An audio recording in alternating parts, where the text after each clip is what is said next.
preaching about, but I do want to close this series out to kind of give really a profound conversation that he has with his father about them. Now you got to really read this text to understand who Jesus is talking about. I'm telling you, he's talking to God the Father. But if you read this particular text, you'll see Jesus making profound statements, and probably the most profound statements that he has ever uttered from his mouth. Now we know that Jesus said 7 things while he was on the cross. This is the first thing that he said. This thing that he said when he uttered these words is profound. They have deep and far-reaching implications. Boy, I was really studying this particular text, and boy, it hit me in my heart. It spoke to where we are in our culture, the political divide that we are experiencing in our country. We got people who are on the left, right, Republican, Democrat. We got rich, poor, people who live uptown, downtown, people who are upscale, and then people who are low class. And we got all of this division in our world. But not only does division cause so much tension and chaos in our world, boy, I really wish I could really tap into this, to all of this anger that we got. The world is full of anger, frustration, mad, bitterness, resentment, envy, and hate. And boy, I tell you, the world is full of that. Not only division, but people have all of this stuff, is what I'm just going to title it for the sake of this sermon. All of this stuff harbored up in their hearts. It's hard for people to live together. It's hard for people to get along. It's hard for people to work together. It's hard for people to see themselves not as a victim. It's hard for people to pull themselves out of tragic situations that they didn't pull themselves in. And you look at Jesus on the cross. This Luke 23:34 is significant because he utters something that is absolutely astonishing. It speaks to his mission. It speaks to his focus. And it also speaks to his compassion. It speaks to where he is. It speaks to his level of perspective. Because when you look at Luke chapter 23, verse 34, it is astonishing that these are the words of Jesus at a moment when it doesn't look like anybody should have anything compassionate, empathetic, and something as profound to say in such a moment as this. I can really challenge you to say this, that if you really want to know what kind of Christian you are, you can gauge it by what you say when you're going through a crisis. Because anybody can praise the Lord when things are going well. Anybody can praise God when everybody loves them and everybody's getting along with them and life is wonderful and happy. But what do you do when things are not going well? What do you say? What is your attitude? What is your perspective? I really wanted to look at this because this one sermon on the 5th Sunday, y'all know what I do on the 5th Sunday. I'm in my teaching mode more than I am a preaching mode. This sermon is about forgiveness. And that's one word we don't like anymore. Forgiveness. That is a word that is not a part of what we do today. We don't forgive. We don't forget. We hold grudges. We mad. We angry. We upset. And we walk around with an attitude. This sermon is about forgiveness. You got to learn to forgive. You can't walk around mad. You can't walk around angry. You can't walk around with all of this resentment. You cannot walk around mad at the world. You got to learn how to forgive. I told you that I have been praying this prayer on this wall that is called the model prayer. I've been praying it since January the 1st, 2024. And one of the things that are in this prayer is this: if you don't forgive others, God won't forgive you. If you don't make it right with others, you can't make things right with God. If you don't let go of some stuff,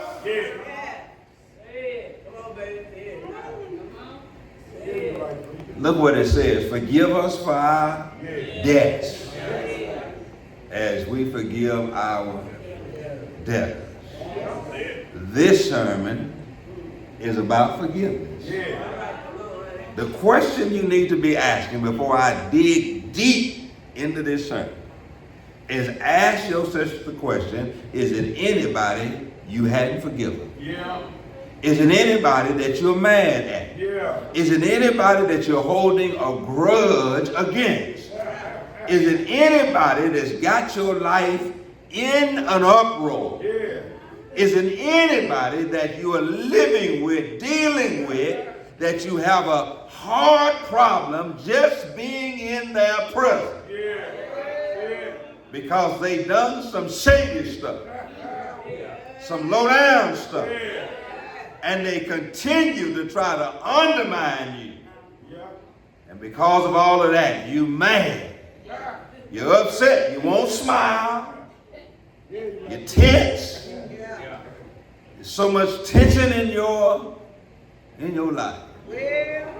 This sermon is about forgiveness. You got to learn to forgive people. Boy, I'm going to preach and teach this sermon like it. Because one of the lessons you got to learn in this sermon: people don't change, you got to change. That if you're ever going to get to a place where you forgive people, you got to accept people don't change, you got to change. That if you're ever going to have a forgiving heart, don't expect people to change, because people are going to be people 24 hours a day, 7 days a week. And Dr. Phil is right. If a person show you who they are, believe them. People, you cannot change. The person you got to try to change is you. And if you don't change you are never going to be able to forgive. You spend too much time trying to change me. You know who I am. You know what I am. You know all of my stubborn, uncooperative, hard, difficult ways. And you'll spend a lifetime trying to change me so you can forgive me. Let me tell you, that ain't gonna work. The person you better work on changing is you.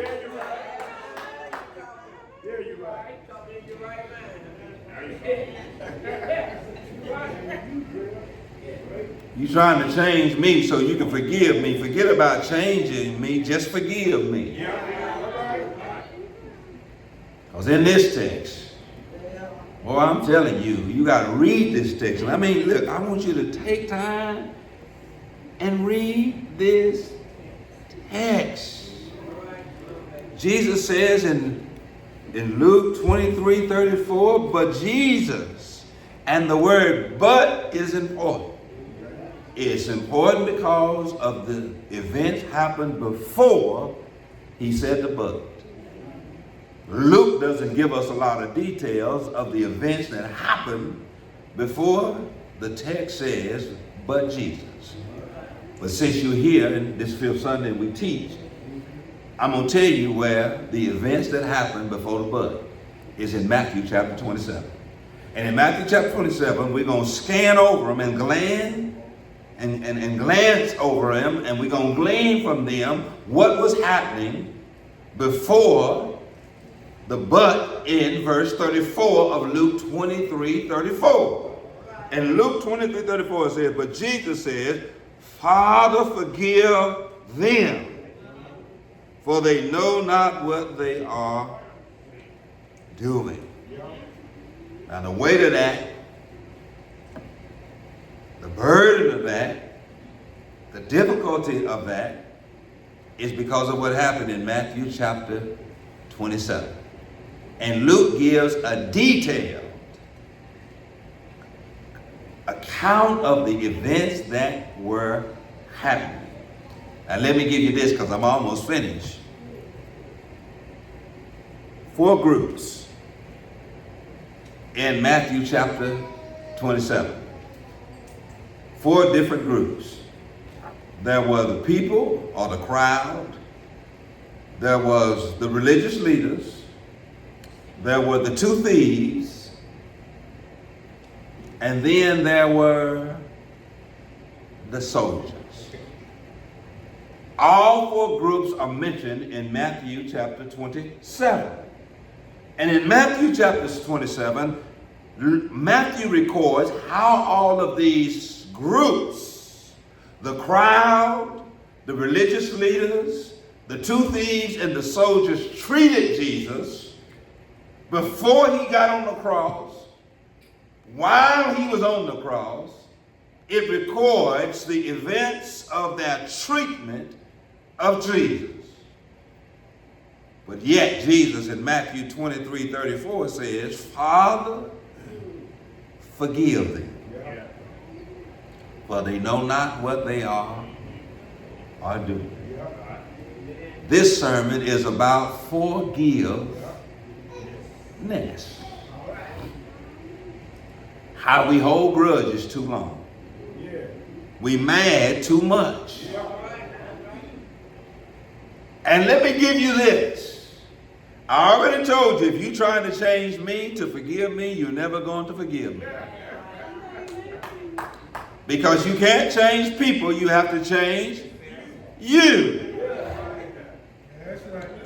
And see, you spend too much time and effort, your frustration, your anger with me. And you don't have to be angry with me, just forgive me and move on. If I don't get right, don't worry about it. You just get right with God.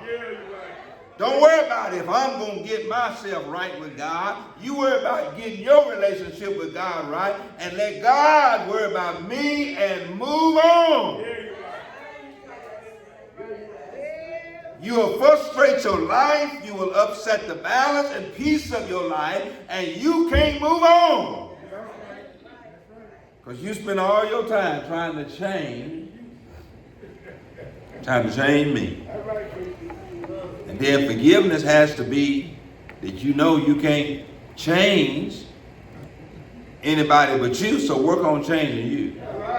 Now listen, I don't really want to get detailed with you in this sermon, but I can explain to you this. Sometimes when you realize you can't change a person and you got to change you, it's a whole lot of changes that need to happen in your life, not in somebody else's life. And sometimes you need to find a different location to exist from the person that you can't.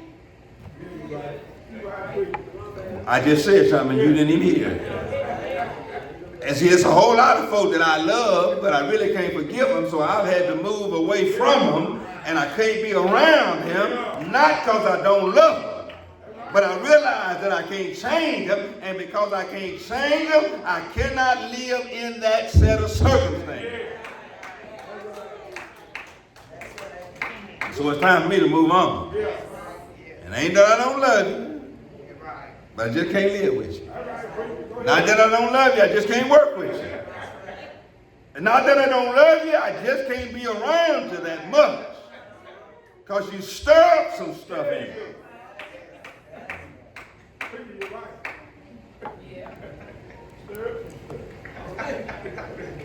And so this sermon is about forgiveness. And so Jesus says, Father, forgive them. That's the conversation he has. And let me turn to Matthew chapter 27, because I need you to see this. Because now this is Jesus saying, Father, forgive them. And they were treating Jesus like trash. Worse than trash. I mean, Jesus was suffering at the hands of the crowd, at the hands of the religious leaders, at the hands of these two thieves, and at the hands of the soldiers. They were mistreating Jesus in brutal ways.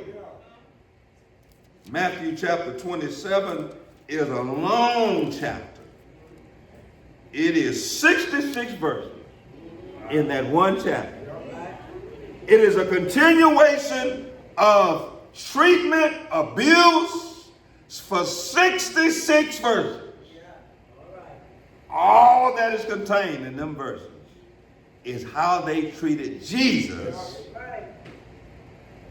before he got on the cross, while he was on the cross, for 66 verses. A long time. And I'm going to just kind of gleam over it since this is the fifth Sunday. I ain't going to try to read all 66 verses, but I want to pull out of this to see it and to show you how Jesus had to forgive people who were in the crowd, forgive people who were among the religious leaders, the church, forgive a thief, and forgive the soldiers who had put him there. And what they did to him just alone. I mean, the soldiers did some stuff to Jesus that was worse than what the people did, and what the religious leaders did, and even what the thief did. The soldiers treated Jesus in such an inhumane way. Physically, they assaulted him in ways that cannot even be fathomed in the mind. Now see, I tell you a long time ago, you need to watch The Passion of the Christ. It gives some depiction and picture of how Jesus was treated. And yet, in the midst of all of this, Jesus still said, Father, forgive them, for they know not what they do. Now see, I just lowered my voice for a reason. Because I'm trying to teach you that in Matthew chapter 26, Matthew chapter 27, 66 verses, the ill treatment of Jesus is displayed, and Jesus still says, Father, forgive them, for they know not what they do, in Luke 23:34. All of that Jesus still says, but listen, I lowered my voice to tell you this. Somebody don't speak to you, you won't forgive them. And the treatment ain't even half as bad, half as worse, half as brutal.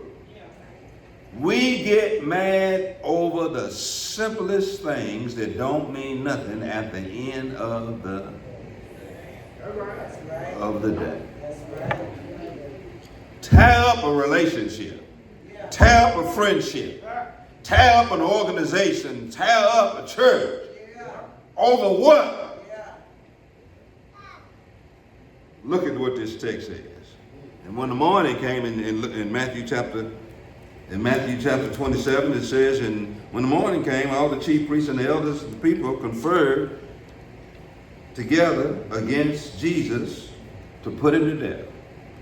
I mean, they had decided they were going to get together to figure out how to take Jesus out, how to put him to death. And I want you to look at the group that is in Matthew chapter 27, verse 1. It says, all the chief preachers, in other words, all the preachers got together. And the elders, all the deacons got together. The deacons of the people are the elders of the people, and they conferred together against putting Jesus to death. And so it says they bound him and led him away and delivered him to Pilate. Now Judas, who had betrayed him, y'all know who Judas was. Judas realized by this time that he had done something wrong instead of done something right. Because sometimes you can act out of greed and realize that acting out of greed, you didn't act the right way. And by this time, Judas was going to try to make right the wrong that he had done. But let me tell you, let me tell you like this. Once you pull the sand out of the glass, it can't be picked back up. And see, that's why you got to be careful in your intentions in the first place. Because what he did was he had betrayed Jesus with 30 pieces of silver. Now he feels bad about it. Look at what the text says. He had remorse and he returned the 30 pieces of silver, according to verse 3, to the priest and the elders, where he says, I have betrayed innocent blood. And they said to him, what is that to us? We don't care. And I really want to explain this to you. When people use you to mess up other people's lives and then you feel bad about it, they don't care. They use Judas to get Jesus. Now Judas comes back with remorse. And Judas said, I messed up. They said, we don't.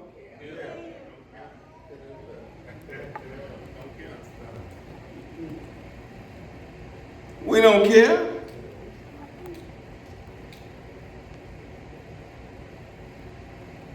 And so Judas threw the 30 pieces of silver in the temporary sanctuary. He let it. And the chief priest said, we can't use no dirty money.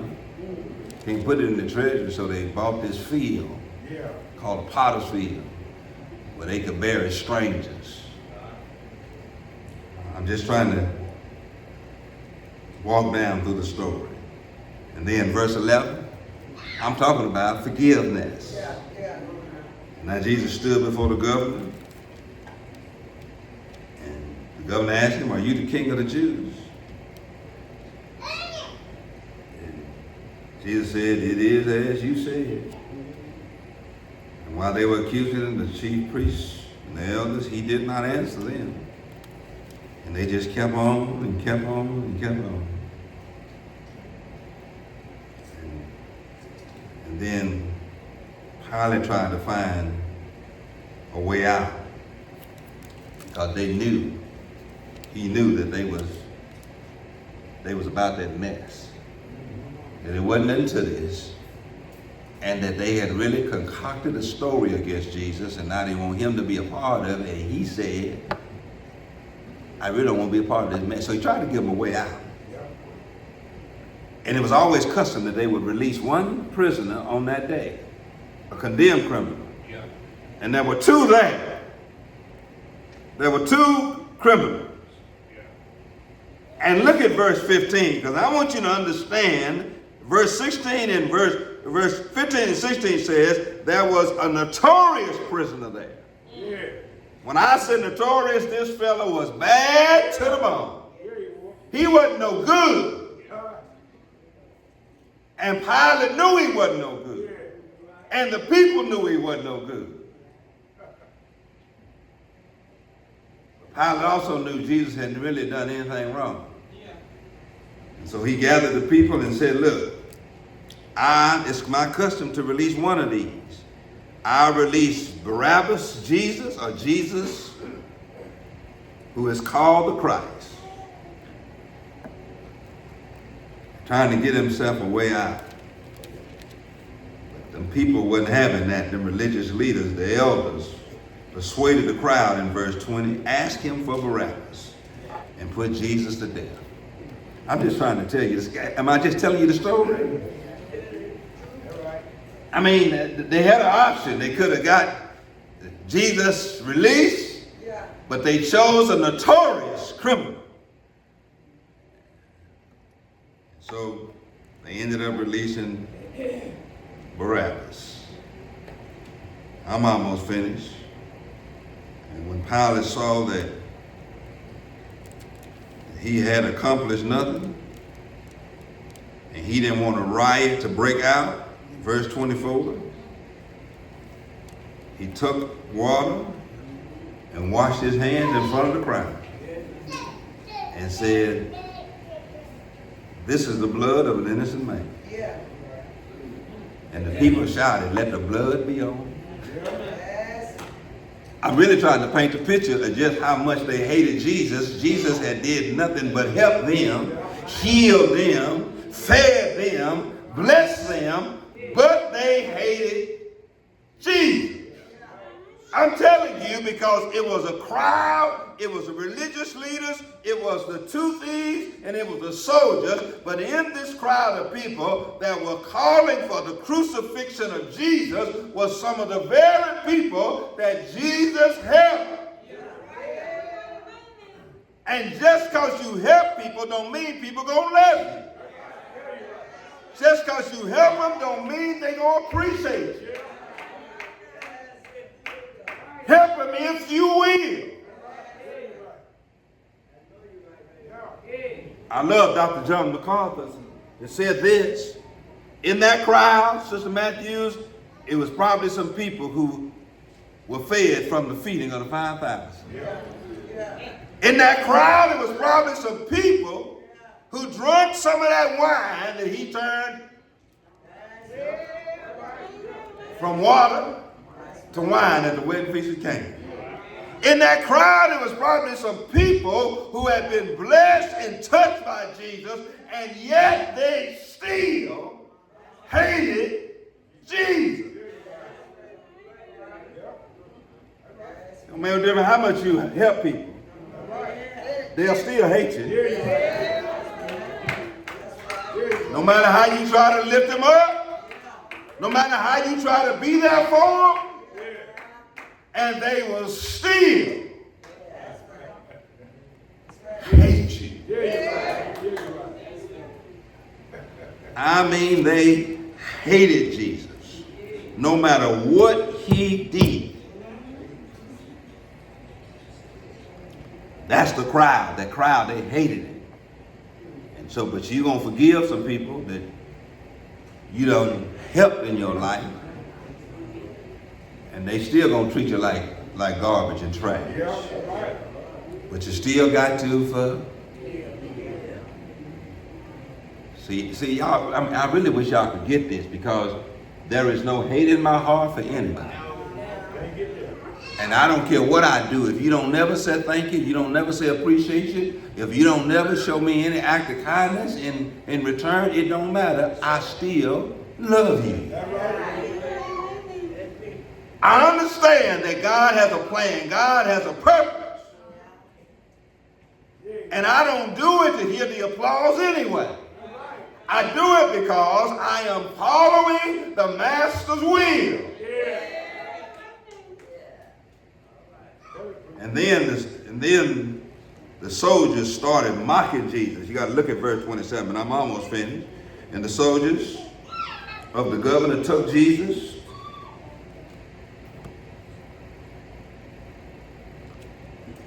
and they stripped him and put a scarlet robe on. Now you got to understand the picture I'm trying to paint. Jesus goes there in his garments that he wore every day. But now the soldiers, they stripped him of his garments and put a scarlet robe on him. And many scholars believe it was a purple robe which symbolized royalty, but not as a symbol to recognize his royalty, but to mock him. And so they put this robe on him. And look at what the text says. And you need to read verse 29 very carefully. After they twisted together a crown of thorns, they put it on his head. Stripped him down. Now he has a scarlet robe on. And now the soldiers take a thorn, twist them together. And I really need to give the picture. They rammed it. That's what the word means. And when they rammed it on his head, they moved it side to side. And as it moved side to side, it tore into his flesh. Blood started pouring. I'm just trying to paint the picture. And then they put a reed in his right hand and kneeled down before him and mocked him and said, "Hail, King of the Jews." Now anybody know what they did in verse 30 is a fighting action.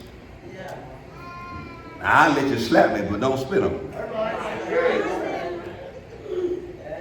Now listen, let me tell you something. We can do all you want to do, but don't spit on me. And the text says they spit. And I love one translation says they didn't just get one of them regular first class spit, they hopped. That came up your throat, but was in your mouth and out of your nose. And they spit on Jesus. I'm trying to paint a picture. Father, forgive them. You can't forgive somebody for not speaking to you. But by this time, he had been stripped of his clothes, put on a purple robe, a crown of thorns been put on his head. Now he's been spit on. Yeah.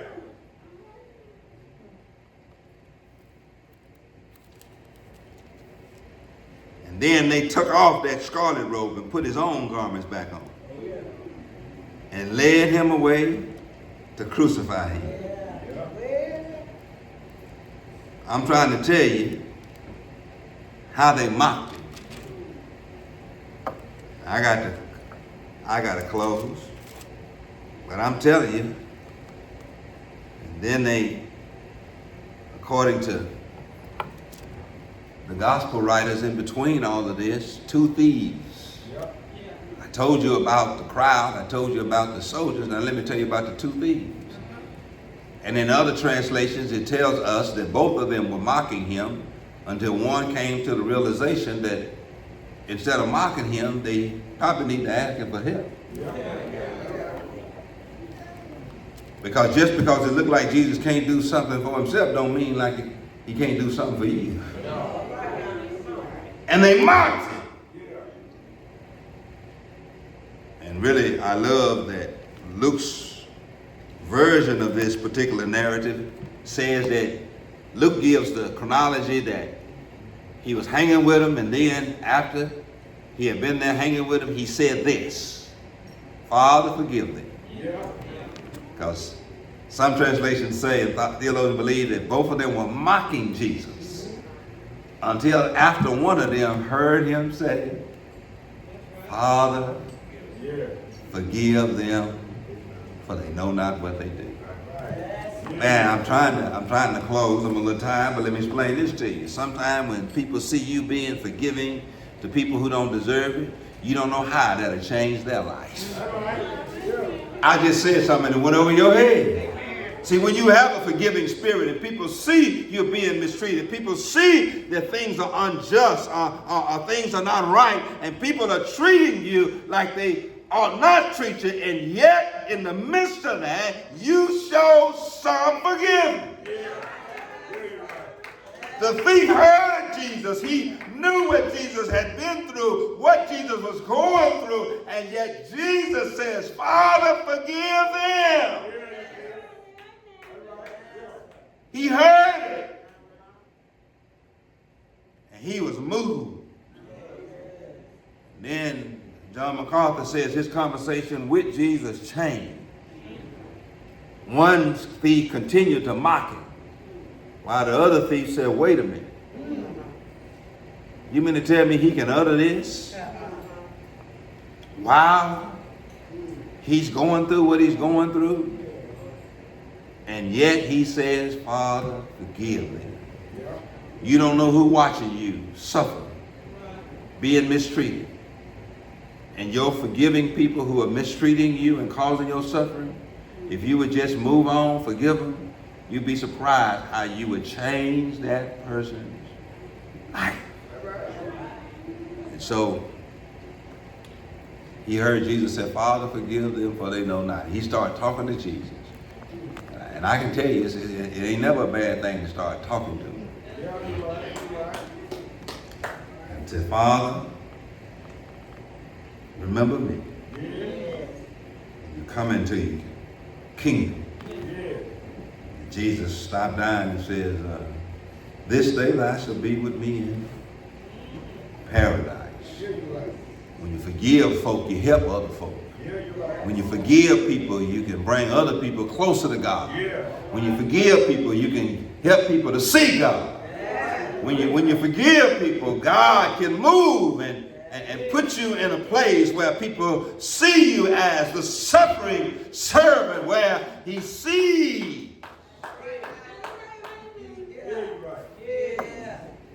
And then I'm giving you these lessons, because I get to give you these lessons from this conversation.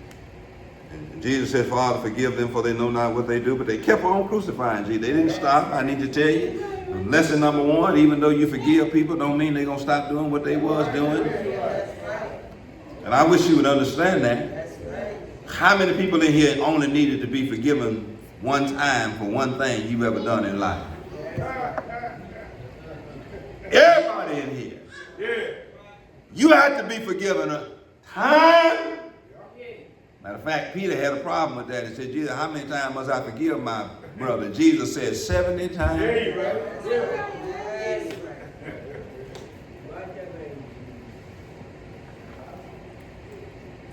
So it's just a continuous thing. That's one of the lessons you learn. People, you might have to forgive them, but don't mean they're going to stop doing what they were doing. And it don't mean they're going to do any better. But you ain't forgiving them for them. Forgiveness is for you. I wish y'all would get that. When you forgive me, it ain't about me, it's about you.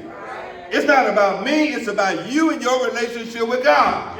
Not your relationship with me. Our relationship might not get better, it might not improve, but you get right with yourself and with God. Don't let anybody steal your peace.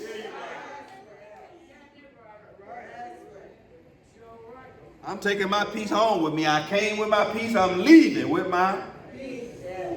I came with my smile to church. I'm leaving with my smile.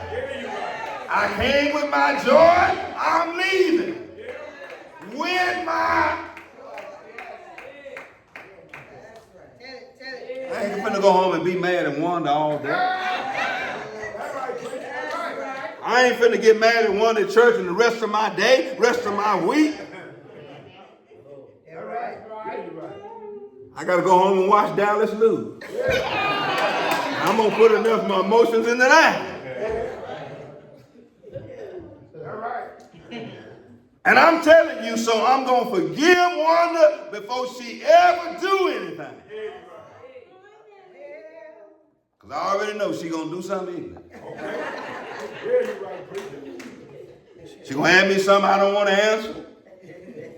Or she's going to do something. I'm telling you, you not to pre-anticipate folk doing stuff that's going to make you mad, but you got to go ahead and forgive them before they ever make you mad, because listen, the human condition said people going to do things because you can't change people, and if you're going to be in their presence, they're going to do stuff to aggravate you, and you're going to have to accept it. You're going to have to forgive them before they ever need it. And boy, if I had time, I'd explain this to you. You might have to forgive people that don't ever ask for forgiveness. Because they just don't believe they done you wrong. You know why? Because they always think they're right. So they ain't gonna never come to you and say, Butch, forgive me. I'm sorry. I'm sorry for what I said and what I did. I'm so sorry. You're gonna have some folks you're gonna have to forgive, and they ain't gonna never say that. I'm trying to explain to you, if you come with your peace, leave with your peace. You come with your joy, leave with your joy. If you come happy, leave happy. If you're in a situation where you come and people can upset the balance and the joy of your life, you got a problem. The problem ain't the church, it ain't these people, it is you.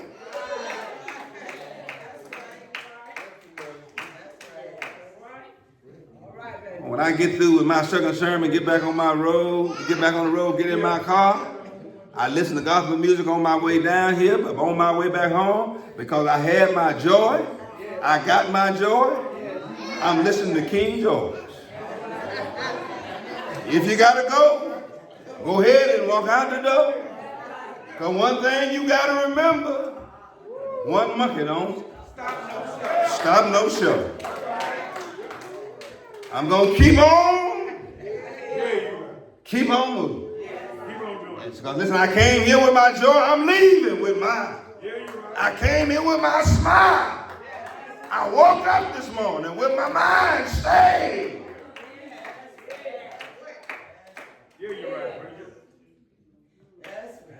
He said, Father, forgive them. Even though they didn't quit doing what it is they were doing. And so he did that. And that's, so I told you about the crowd, told you about the religious leaders, told you about the two thieves, and then the soldiers, they really gonna mock him. Because now it's getting close to the end, he was about to die. And so they start gambling for his robe. Gambling for his robe. And that was a prize.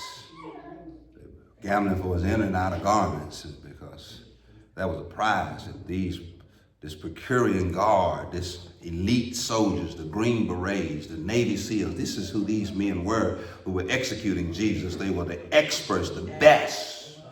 And they could inflict the most severe pain. And this wasn't the first crucifixion they had ever been over. They were masters at crucifying. So they knew at each point when Jesus was at his most severe pain, they had already beaten him. They had already ripped some of his facial hair from his face. Now he is on the cross and Jesus says, I thirst. Yeah.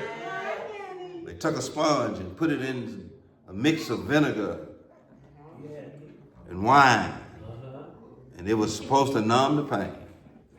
Put it up to Jesus' mouth. He didn't like the way it tasted, so he didn't drink it. But he kept on dying. I tell you, that's one thing I need to tell you. Another lesson. When you deal with people that it's hard to change, don't you try to change them, you change you. But whatever you was doing before they start coming for you, keep doing it. I mean, he told them he was coming here to die.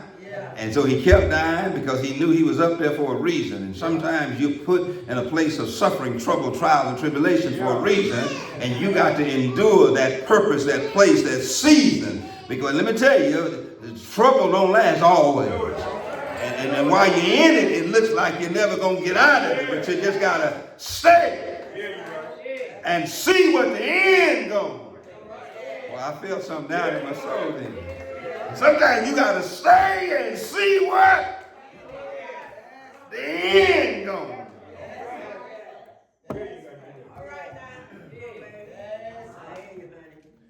So he kept on dying. And them soldiers, they were mistreated.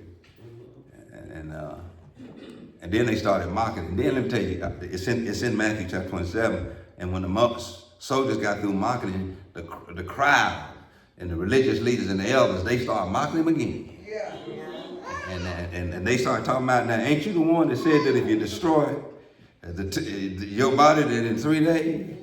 You know, they started mocking him because, you know, Jesus was doing a lot of big talk when he was up around walking and healing the sick, raising the dead, teaching from synagogue to synagogue. He was talking a whole lot of big talk. But now he nailed to a cross, being crucified, he died. And now they reminding him of all the big talk he was talking. And folk will remind you when you're up, especially when you get down. Won't they do it? They won't forget. They won't forget your mistakes. They just won't remember your success. And now they were talking about Jesus. They talked about all the big talk. And Jesus still died. They already forgiven. And so he was hanging there and then he died. He died. He went ahead and died. And, boy, I'm telling you, it's some stuff in Matthew chapter 27. See, I know you think that old African American preachers say some of this stuff, but let me tell you, the Bible say this stuff. Because listen, when he died, some things happened. And boy, if I had time, I'd go ahead and just kind of explain to you. There's some stuff happened. And you start reading in this particular text, all that happened when he died. Because if you start reading around verse 49, some stuff started happening, and they were mocking Jesus, and they said, leave him up there. Maybe he's waiting on Elijah to come save him. Jesus cried out with a loud voice, and he died. And then this is the part I'm going to tell you. I know we love to say the old preacher would say, but listen, the old preacher didn't say. The Bible said that the veil of the temple was rent from top to bottom. Verse 51 says, and the earth shook, and the rocks split. The tombs, you see the word tombs, were open. And many of the dead bodies of the saints who had fallen asleep got up, started walking around the streets of Jerusalem. And they came out of the tombs after his resurrection. He entered into the holy city and appeared to many. And the centurion, and look what the text said, the centurion and those who were keeping guard over Jesus. And when they saw the earthquake, the things that were happening, they were very frightened. And then they started saying that good stuff. Truly, this must be, this got to be the Son of God. Because let me tell you, it ain't over till God says it's over. And they thought it was over when they put him in the borrowed tomb. But the tomb couldn't hold him. The grave couldn't keep him. Nature couldn't be quiet. And they put him in that borrowed tomb.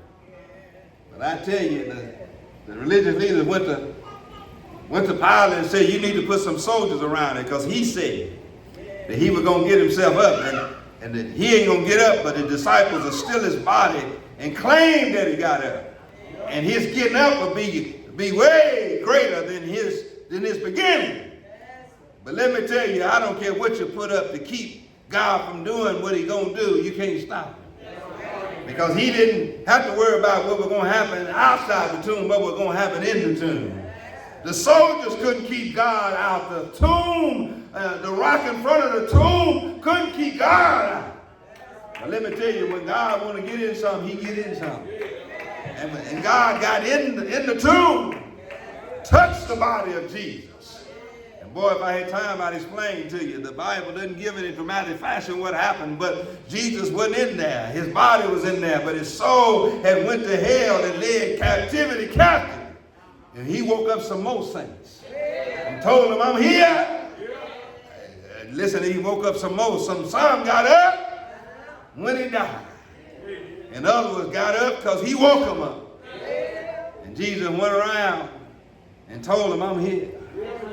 I'm here to undo what the first Adam done. And Jesus got up. But listen, he needed to now get back to his body, because the angel rolled back the tomb.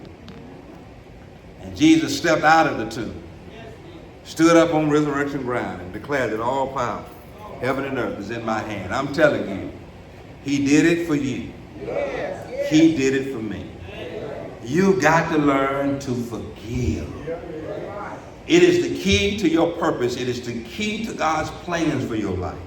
It is the key to your own individual peace. Whatever you bring to church, if it ain't a burden or a sin, leave it at the church.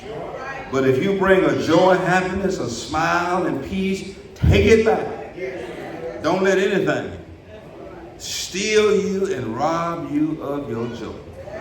Every head bowed and every eye closed. I'm telling you that forgiveness helps to heal the soul. Forgiveness helps to heal relationships. Forgiveness helps to heal brokenness in every area of your life. But the main thing forgiveness does, it heals you in all of your broken places. That you can sing the song, this joy I have, the world didn't give it to me.